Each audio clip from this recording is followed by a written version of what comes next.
The number one thing that keeps people from being successful at freelancing is burnout because they're not charging enough.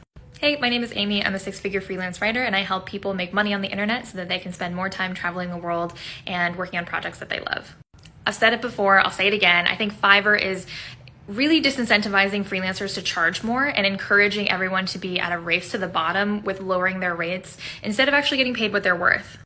I'm a fan of Upwork. I've made over $200,000 on the platform, and I have a bunch of resources on my page about how I did so.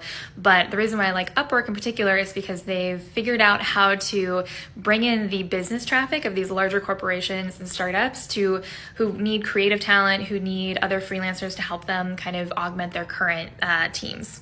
I also think platforms like Contra are great because they don't have a commission, which is always great, especially if you're starting out, and they have a lot of really cool opportunities with creative and interesting companies.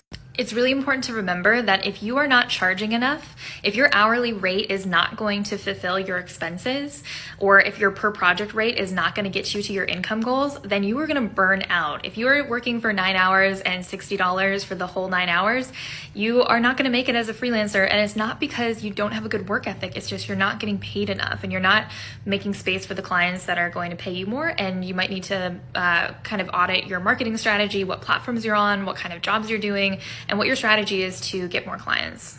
I have an income calculator in my profile that basically breaks down all of the things that you need to consider when you're thinking about your per project or hourly rate and what you need to charge to hit your monthly income goals, including all of the expenses that come with being a freelancer and running your own business. And so you really need to keep that in mind so that you can not only clear those basic expenses, some of which you might even not be thinking about in terms of like paying for your own health insurance, contributing to your own retirement fund. And so as a freelancer, you should probably be charging a minimum of $20, $25 an hour as a beginner. And then as you become more skilled, a minimum of $50 an hour. You can use some of the resources in my profile to kind of help you kind of target what that needs to be and what that bare minimum needs to be. And you need to turn down every client who is asking you to charge below your rates, because first of all, you deserve clients that can afford you and are like see your value.